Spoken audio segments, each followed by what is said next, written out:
God, I love this microphone. Same one Elvis used to use. Makes my testosterone level sound so high. Ah! Oh, hi.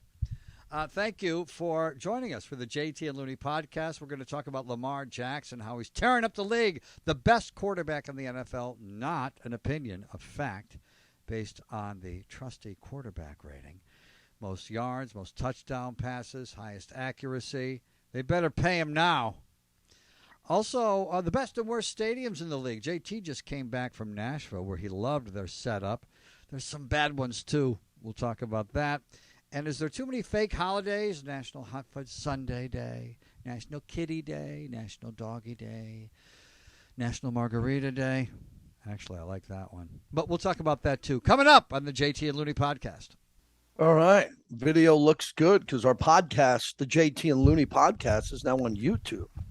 So you can get the podcast on YouTube and see my hair now or before I put in a little Just for Men shampoo. And I look 10 years younger. So I'll have a before and after podcast, Tom. Well, and as soon as we decided to go with putting it up on YouTube, that I was going to make sure I adjusted all the lighting. And that's been driving me nuts during the pandemic as more and more guests on shows, whether it's news shows or sports shows, are zooming in from home. And what happens is these young producers don't want to tell the former Secretary of State or the former coach of the New York Jets that his lighting is bad and that he needs to get away from that open window. They just say, okay, looking good, Mr. Secretary, looking good, coach. And they, that's what happens. Sometimes when people, broadcasters too, they reach a certain level, no one wants to tweak with them. And you should never get to a level where people can't tell you, people you trust can't tell you you've got a booger on your nose. Well, this is my guest room in my home, my downstairs guest room. I have a studio in the house for radio. It's closer to all the contraptions that I need. This is just a quiet space in my home to keep the dog away that I do it here. And you know how much memorabilia I have and what I like, but I don't have it there. I'm not trying to impress anyone here when I'm saying with this studio. I'm just trying to get to a quiet place. Good example is I just helped my wife take in the groceries. So there's a lot on the plate there, literally. First off, as you know, a dirty secret, I don't go to the grocery store. Right. Never. If you were running for public office and you got in a debate with an opponent and someone said, Mr. T, how much is a half gallon of milk? No idea. Yeah. I don't go to Costco. I don't go to Costco. And here's why. It's not because I'm too good for it. It's just the opposite. My wife is fantastic at it. So she just brought in the groceries. I have no idea what it cost. And she brought in eggs and, all different types of foods, all different food groups, some Asian food. She brought in a half chicken that came in and all this. And she puts it out there. And I don't even want to look at the bill on it. I know inflation, everything's up a bit, but I take the groceries in from the driveway so she doesn't have to. She shops because she enjoys it. She even knows the names of the ladies who at Costco, the ladies that call her over and say, come to my aisle. Oh, cool. And they talk and they have small talk. And I don't like to be in public settings like grocery stores and Costco's. There's no need for me to be there. I don't enjoy it. I don't like to shop. I don't like to spend time. I grew up with a beautiful, great mom, 2 younger sisters. I think it happened when I was a kid. We'd all go shopping at times together. So we'd have to get school clothes for me and my sisters. And I just remember not enjoying that. And I give my mom all the credit because she'd have to shop for all 3 of us. My dad would be in the city working. And at a very early age, I didn't want to go to grocery stores, department stores. I let other people do it, and then I bring it all in from the driveway, Tom. Well, being a workout guy, what I eat is very important to me. So over the years, JT, as you know, I not only bring home the bacon, I buy it and I cook it. So yeah. But the main difference here, let's get to the chase. You don't mind small talk. I hate small talk. Right. I was just going to say that about, I know Joe. Joe's huge. Joe weighs about 300 pounds. There's Yesenia. There is Hector. Mm-hmm. Yeah, I know the names of the cashiers at my local store. Yeah, I like waiters and servers. I just don't want to know them. I don't have a conversation with them. I don't even ask them for menus, as you know, when I go out to eat. Yes, for our new podcasters, I don't even ask for a menu. If I'm in an Italian restaurant, I order chicken parm, side of pasta. If I'm That in a is fish kind of house, cool, right? And if if you I'm go in a to fish house, sometimes I'll ask the server, what's your favorite meal quickly? And she'll say, I love the halibut. And I say, I'll take the halibut. That's it. Now, how do you like it served? None of that. And if steakhouse, I'm you in, already know what you want. and if I'm in a steakhouse, what even listeners say now, I've helped the lives of our listeners is the same line at every steakhouse I've ever been to. I order steak. They ask me how I'd like it prepared, and I say the way the chef would like to prepare it. Yeah, that's very I smart. never go against the chef. I never do something. I'm not a chef. I don't cook steaks and broil them and sear them, so I let them do it. I'll look at a wine I'm list. so happy you said that. Yeah, I'll look at a wine list, but it is a problem. It's a phobia. We had big arguments over the years, and remember Mike Pearson, Ty Eli, our great producer, probably our longest tenured producer that we had. He's now with the NBA Network or NBA on Sirius, I think. Sirius XM NBA does a great job. Oh, yeah, you're right. He's rubbing elbows with all the hot shots at the NBA now, and we had, and he's evolved on this. And he used to get his steak well done, as I did when I was young. But I said, Mike, you can't get it well done. They'll know you're from the neighborhood. Which you want. And he finally evolved on it as he started moving up. I said, you're gonna go to dinner with big shots now, because he went on to other networks, if you remember, Yahoo and ESPN. So you're gonna go to dinner with big shots now. You can't order it well done. I'll order it how I want it. But eventually he evolved on that. What happened to me was bodybuilding once again. And I worked out with Mr. USA, Tom Gartner. He was a Mr. USA in the Masters. That's over 50. I was like 25. And he said, you got to eat your meat rare if you want to build muscles. Well, you know, when guys are young and they're bodybuilding, they'll eat dog poop. So I said, okay, I had never ordered my meat medium rare or rare before that advice. And ever since then, it's been magical. And then you're right. You find, and a chef will get so furious if somebody orders a fine piece of meat and then they have it well done. Yeah, definitely order it the way the chef thinks it's best. And one more thing about the grocery store, Costco, 7-Eleven, wherever you go pick up items there, don't complain about it to the people working there. We know there's inflation. Everything has gone up. Yeah, don't go there. They there don't and set the prices. Yeah, I mean, they you're don't gonna have the set the mask policy. They're not the governor. Yep. Yeah, don't bitch about the price of cigarettes. You're going to buy cigarettes. Okay, that's your issue. Don't bitch about the price. Don't bitch about the cost of eggs and milk. You're going in there. Be nice to the people that are there, even though I never go there. And then when you come out of there, you'll feel better about yourself because everything is more expensive. Here's what we know before as we record this podcast heading into October. Usually the stock market crashes in October. It's already crashed 4 or 5 times this year. People are waking up every day losing a lot of money. Things cost more. It's more expensive with energy, even though fuel's coming down. Some of the issues there. Everybody is uptight on this topic. So however you do it, wherever you go, out to a restaurant, out to a store, be nice to everybody. And get on with your life. And I don't think people want small talk. I don't think your grocer wants it. I don't think the lady or guy in the aisle want it. I don't think your server wants to hear your complaints. I just think they want to get through their shift and make as much money as they can. Shout out to Edgar Velasquez. That is my friend. He's become a real friend that used to work at the deli at Whole Foods near the radio station at Fox. Mm-hmm. The opposite of your life. I got to know Edgar. What happened also was at the Whole Foods, they had little biographies of everybody working there. And I walked in one day and I looked and said, oh, that's the guy that works at the deli. And he said, and under his biography, he said, ask me about my son. Well, as you know, JT, when you ask people about their children, they love you. And I went back and I said, Edgar, tell me about your son. And his son, Chris, who's now 10, was 2 at the time. And I used to see Edgar a lot of times when we would cover the fights in Vegas, and I'd have to get back early on Sunday to do a network show. Horrible flights. Yeah. He would be there on Saturday mornings, and I'd have the fight shirt on. He'd say, did you see the fight? I'd say, I was at that fight. He'd say, how is that possible?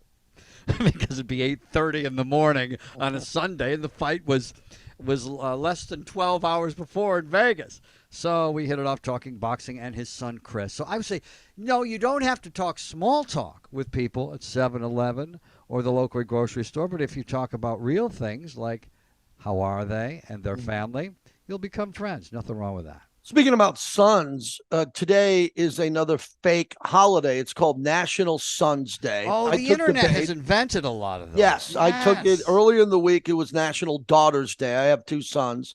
So I posted a picture of both of my sons on my Facebook page. Very interesting topic here is everybody thinks they have to follow the rules. And I love Facebook until recently, wink, wink. And I'm looking at this and yeah, I had to play along. I felt guilty if I didn't post pictures. My mom posted a picture of me, which was really nice. I posted a picture of my sons. And I'm just shocked that this hasn't hit Hallmark yet and hasn't hit the card stores because they're as greedy as anybody else out there. So we have Mother's Day, we have Father's Day, we have Easter, we have Christmas, we have all these other events, Jewish holidays, any event, weddings, where you go to the store and you run into the Valentine's store, Day. Valentine's Day, to get a card. When are we going to get hoodwinked into running into a store double park to get a National Sons and Daughters Day card? I have the answer to that question. It's never going to happen because that takes too much effort. For National Sons Day, all you have to do is move a thumb.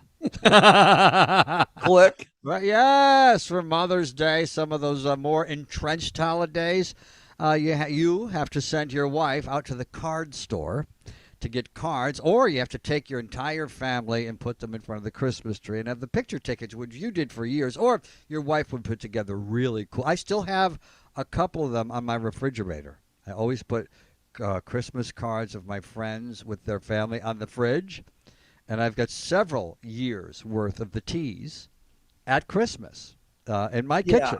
And I have to admit, I do go to the grocery store to get cards. I don't do it to get flowers. I have a real problem with that. And again, it's not for everybody. Flowers usually are cheap, worn out in a grocery store compared to a florist. But at times, it drives the economy of the I think the most important industry. time, many times, to send flowers is when there's a death. Yes. Because when someone dies, you can't do anything big. A big favor would be to bring back the dead. Well, you can't do that. You can really only show up for stuff, but if you're out of town, you got to send a card or flowers. Otherwise, one of the great scams, including diamond rings for engagements, instead of buying your fiance a diamond ring, you can fly around the world twice. But nevertheless, with flowers too, the big scam, the amount that they charge you for a wedding for flowers, and I just think that only for very important occasions, like I just mentioned, should you send flowers. I just got back from Nashville. Holy shit! What an unbelievable city. I haven't been there, and I look back 18 or 19 years. And I went with the Raiders, flew back with the team on the team plane, got in there. My wife flew ahead. One of my best friends of my whole life came down with his wife from Long Island. And then a whole bunch of people that I knew were taking that trip in the Raider Nation and some other friends. And it was life-changing. It was really cool to see a city explode and get better since the last time I've been there. Now, again, it's been a while, well over a decade, over 15 years.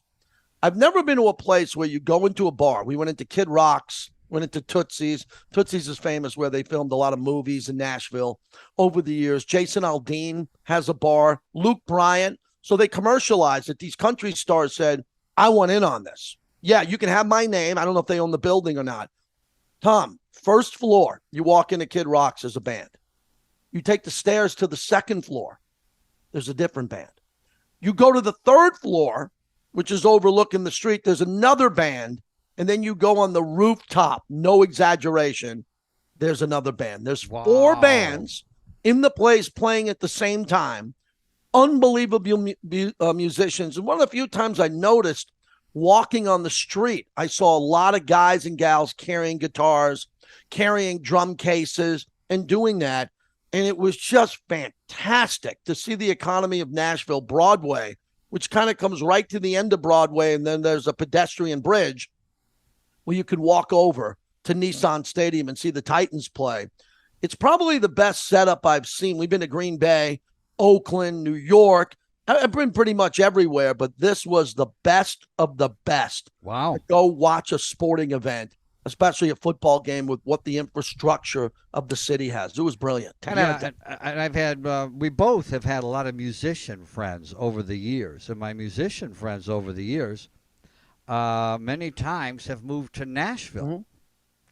and Music City. And so it is one of the it's currently one of the meccas of music in the world, and that is just New Orleans has that great effect where you have live music, live music, live music. Every 50 feet, live music, live music, live music outside, live music inside, and there is nothing like that. Live music, and you love that the economy is supporting Yes. musicians who want to just be a musician for a living. That's a place to go to do that. Well, you And know how big of a hot topic this is for me because you got to get it right. What happens when you put a sports franchise in a city? It is a big decision. There are some cities that don't have any room downtown. They just don't have the room to do it. right, New York is a great example of that. They have the Garden for the Knicks. Brooklyn has the Barclays, but the Yankees play in the Bronx and the Mets play out in Flushing. And Green Bay in a neighborhood in Wisconsin. It's not in the heart of the city. right. So what I like about Nashville, it's downtown. They got the hockey arena there where the Predators play, and they have the football stadium, and it's good. It's right. It felt good. Again, I was only there for the weekend, but I really had a chance to talk to people about it.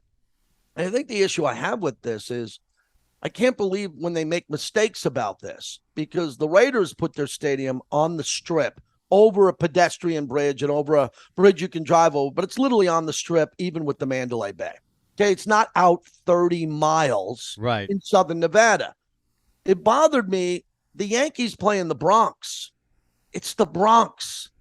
I love the Yankees. I don't love the Bronx. They put it there. I wish Yankee Stadium was in the heart of Manhattan where they could have put it on the rail yards. And then the Giants and the Jets play in a town called East Rutherford, New Jersey, nicknamed the Swamp. What a bleeping dump. And on top of it being a dump where there's nothing there other than the stadium, there's no steakhouse really. There's no place to go like Nashville where there's 30 bars where Giant fans can enjoy themselves. The infrastructure sucks to get out of the parking lot and drive out of the dump, take the train out of the dump, and you don't enjoy yourself. So you're pissed off in the fourth quarter because you're like, shit, man, I got to get out to the parking lot and get out before everyone. It's going to take 90 minutes. And then I got to get on the GW or eventually connect on the Throg's Neck. And it's a pain in the ass. Nashville was just the opposite. It was brilliant. Well, yeah, we've gotten better at that over the years. Yeah. And it's one of those things, city planning, now sports planning. It took a long time to get cities right. As you move west, you'll notice cities are more organized than the haphazard way that they're organized in the east. So when places have done it right when it comes to towns, cities, city planning, stadiums, etc., the further west you go, the more they tend to have their shit together in the newer cities like Nashville compared to Manhattan, where there was most of the land was taken up, and you couldn't. They didn't know when they were building the Yankees in the Bronx that the Bronx was going to turn into a shithole. Well, Detroit puts the Pistons back in the day and the Lions in Auburn Hills. Well, that Right. and that was a big movement in the 60s, 70s, and 80s. Cleveland. Pontiac, remember? There was all these stadiums out of town. The J.C. Penney effect. J.C. Penney, James Cash Penney changed our country for about 100 years. He took his stores out of downtown and put them out in the suburbs. And then there would be other stores. It was called the mall. And other stores grew around it. So he took a lot of business out of cities and ruined a lot of downtowns throughout the country. And they moved. Now, if you ever gone on YouTube and just type in dead malls, one of the stars of dead malls is Elmira, New York. Well, I thought you were going to say Long Island, the home of the mall, the original Sunrise Mall, where I grew up. But you're saying Where Elmira. was that? Garden you're City? dirty. Was that in Gardens? Where was that one? No, that was right near me in Massapequa. Massapequa. Yeah, so, right there. but if you take a look at dead malls on YouTube, it's pretty depressing, and they're going to have to figure out what to do with that real estate. Maybe they make, especially where it's cold, they'll make apartments out of them or whatever, living spaces, and do something creative, as we Americans are so good at reinventing ourselves and things when things change. But what's great about sports now in these stadiums, they're moving them in closer to the city. Well, the problem I have though moving is them out in the with suburbs. I can't get over this Inglewood, and I got to get over this. Because I lived in L.A. for 10 years. I lived Right. in the Valley, And I know you can't put a football stadium on the beach in Malibu or Right. in Venice or in a Manhattan Beach. But I never understood this Inglewood thing, because Inglewood in its day was a rough part of town. Right. It's gone through some really tough times in the history of the city.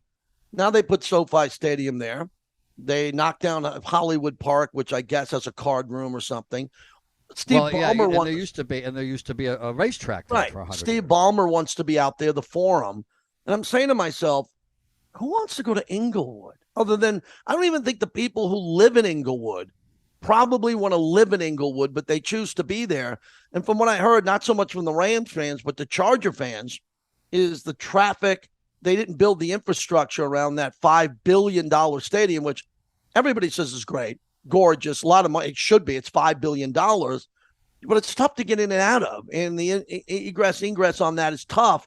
So I don't understand why they chose Inglewood. Well, first of all, again, it was availability of land. There was this land mass Absolutely. where there used to be a racetrack, and they put it there. And also, I think your Inglewood is not South L.A. It's not Compton. It's rows and rows of middle class homes. Inglewood's very middle class. Steve Martin was born and raised in Inglewood. And it's just not as white as it was when Steve Martin was there, but it's still middle class, like when Steve Martin was there. And its name has appeared in a lot of rap tunes, and people think because it's not as white as it used to be, it's more dangerous, but it's not. Yeah, I Very judge middle these class. places, just to be more simple on this, I judge these places when a game ends. When a game ends in the Bronx, 99.9% of the people who don't live in the Bronx get out of the stadium and they don't want to stay. Right. So they're not going to go to the steakhouse 2 feet away. Right. They're not going to do that. And the same thing, I think, with Inglewood compared to Vegas, where you can walk over to Mandalay Bay, walk, or in Nashville, you could walk back to Broadway. Yeah, that's terrific. And have your steak and your beer, and you want to be there. You're not in a hurry to leave. You're not like, oh my God, I got to get out of there. Yeah, there's and a lot just a quick observation. Multi-purpose stadiums and cities and areas are really cool. Inglewood is not that. Nashville is. You've been to Vail, right? We're in Vail, where you can go skiing, and then you get to the bottom of the slope, and then your apartment, condo, or hotel room is right there, and then the Starbucks is there, and the mall is there, and everything's right there. Those type of situations. I've never lived in any place, except when I lived in Venice, you never really had to get in your car very much. Your whole life was designed with walking to work, walking to the bar, walking home. You don't want to lose your parking space. But it is fun to live and work and walk in areas, and that's really big now. With the millennials, with people your son's age, never getting a car. Well, I have a nephew that's 24, he's never had a car. And because that's a new thing to do for young people. Work and live in the same area and don't have to drive 14 miles. One of your favorite topics is you don't like the way the media and just regular fans describe Lamar Jackson. I'm fascinated by this topic. Driving me crazy. I'm fascinated by driving this. Me crazy. Because there is a racial element to it. We're not afraid of that. And we'll talk about that. And when it comes to this year, he's playing without a contract. I mean, they could franchise tag him for 2 more years, but he's basically risking his body, his health, his future. If he has a catastrophic injury, which we hope he doesn't do, we got to bring it up, then he could go from making $250 million guaranteed or more to nothing. And he would get paid because he would recover from an injury. But you get to the point I'm making. He's risking a lot. His mom's his agent. So people have opinions about him. As we record this podcast, he has 10 touchdowns passing the football, but he also this year has 2 touchdowns running. So he's got 12. He's on pace for 60. Okay, he is an incredible quarterback, and I don't still think he gets his props. Oh, you're absolutely right. And what drove me crazy, and over Sunday is highlight packages. First of all, the problem last year was he was having trouble when they blitzed him, so everyone just blitzed him all the time. Now, this year, he's the number one quarterback when he's blitzed. He's the number one quarterback in the NFL, period. Fact, not opinion. When you take a look at the NFL quarterback rating, there's Lamar Jackson and everybody else. He's got the highest accuracy in the NFL right now, the most touchdown passes. He looked off a safety 2 Sundays ago and threw a no-look touchdown pass, and it wasn't even in the highlight packages. They showed him running. Lamar Jackson equals running in the minds of some, I think it's white guys that are doing the highlights. Not he had 5 touchdown passes, and you show the time he had some shitty little 6-yard run for a touchdown, and you show that because Lamar Jackson and running is in people's heads. He's a black running quarterback, and no, I kept saying, he was doing it at Louisville. He's been doing it in the NFL. That it's almost like we pushed Kobe, can't win one without Shaq. And they've pushed Lamar, running quarterback, and he's just throwing one laser after another as a passing quarterback in the NFL, and it seems like the information hasn't caught up to people. Well, you make a really good point on the fact that when they do show his highlights, they go out of the way to show him running. Yes. They do. They don't and again, it depends. If you run twice in a game, you got 4 touchdowns, they might show running, and he does run more and better than everybody else, but they almost go out of his other way not to showcase how great he is with arm talent. I said this on one of the radio shows. Every NFL quarterback could make every throw. It's one of the most overused statements I hear in sports media where they say, well, he could make every throw. Of course he can. He's an NFL quarterback. Guys in the CFL can make every throw, and the XFL typically.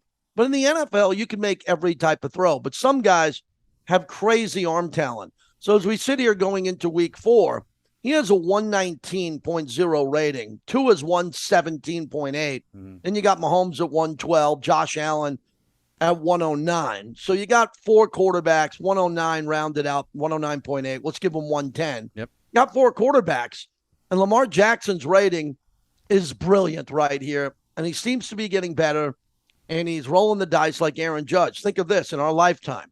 And everybody here on the podcast, you can find us on social media at Looney on Fox, at JT the Brick. Can you remember a time where we had 2 players playing without a contract at the height of their game? Aaron Judge, the home run, soon to be the American League home run king, and then Lamar Jackson, who could have one of the greatest years ever, and they're both betting on themselves, not taking less money to sign. I find that fascinating. Yeah, and you say they're just in it for the money, but those guys are out there, especially in football, putting their lives on the line for our entertainment, and you got no contract. That's pretty amazing. And also, when you take a look at what he's been doing in general on the field as a person, he keeps his nose clean. He's okay in front of the microphone, but I do think that it's fascinating how they're covering him and the ways that they're not covering him. And, the information is going to catch up to you sooner or later. And guess what? The way that they've covered him, it's just making him better. And guess, he's, I think, 24. So he's got 6 more years until he's at his best. Aren't quarterbacks usually their best at about 30? How good is he going to be in 2 years and 4 years and 6? Well, it comes down to one major topic. If you find a coach, an owner, a GM who decides you're not going to run anymore, we're dealing with that now. The Broncos are very lucky that they're 2-1. They look terrible. Oh, I mean, they look beyond awful, but they got 2 wins. I'm in Vegas. The Raiders have played 3 great halves, 3 terrible halves. They're 0-3. One play can decide a game, and the Broncos haven't gotten that offense going. But I heard on the broadcast the other night, they made a good point, is that Russell Wilson now, as he's getting later into his career, he's still in his prime, they want to protect him more and have him run less. He's the franchise quarterback. He could get hurt outside the pocket, so he's developing more into a pocket passer. That will be said to Lamar Jackson at some point. Not now, not in the next 2 or 3 years, but after he gets this $250 million or $270 or $300 million guaranteed, someone upstairs is going to say, we cannot have him run at this pace. No problem. It's no problem. Guess what? They said it to all the greats. Let's compare Lamar Jackson to whom we should compare him to. We don't have to compare him to black guys. Roger Staubach was told stop running. Roger the Dodger. Fran Tarkenton. Fran Tarkenton was told to stop running. Steve Young, stop running. And what did? They just passed the ball better than anyone else. Warren Moon. Warren Moon, Yep. one of the most underrated players in NFL history. Well, he would have gone down maybe as the greatest if he had started his first, 7 years in the National Football League. He would have had all the records. Finally, political ads. Stop calling me and texting me. Wow. Most of these people are really shady people. I mean, there are people running. I'm not getting texts from the president or someone running for president. We're not in that cycle. I'm getting it from everybody. I'm getting people running for judge, county commissioner. I don't know how they got my number. Right. They're not ringing my house. I'm getting text messages. These slime balls, they want my vote, and they don't know me, and I don't know them, and I don't want to get these text messages anymore, Tom. I found out you just have to text stop right back in the text, and you don't get them again. I guess you unsubscribe. Yes. Are you getting a lot of this in Los Angeles? I'm not getting that, but in Los Angeles, Rick Caruso running for mayor. There's the Democrat Karen Bass and the Democrat Rick Caruso. Karen Bass, a lifelong Democrat. Rick Caruso became a Democrat in January. And he's running commercials saying he's a proud Democrat. He's been a Democrat 15 minutes. But I guess he thought, as a businessman, how do I sell these widgets? How do I sell myself? Well, I can't get elected as a Republican, so I'll call myself a Democrat. And I think he'd make an excellent mayor. He's from this city. He's the grandson of immigrants and humble origins, etc. But he wants to clean up the corrupt politics. He's right about that, except if you're going to say you're a proud Democrat and you've only been a Democrat since January. God, that drives me crazy. And so that's what because he doesn't have to do it. It's when politicians, or any human being, when you lie or exaggerate about something where you don't have to because you've got a good enough product anyway, and that's when it really bothers you. Another thing that's really surprising me in politics is when guys, Trump was an anomaly. And he was like a vaudeville comic and insulted his way into the White House. Now you got these guys that have gone to Harvard and Yale who are trying to imitate Trump. And as you know, JT, same thing works in talk radio. If you don't act like yourself, your act doesn't last as long.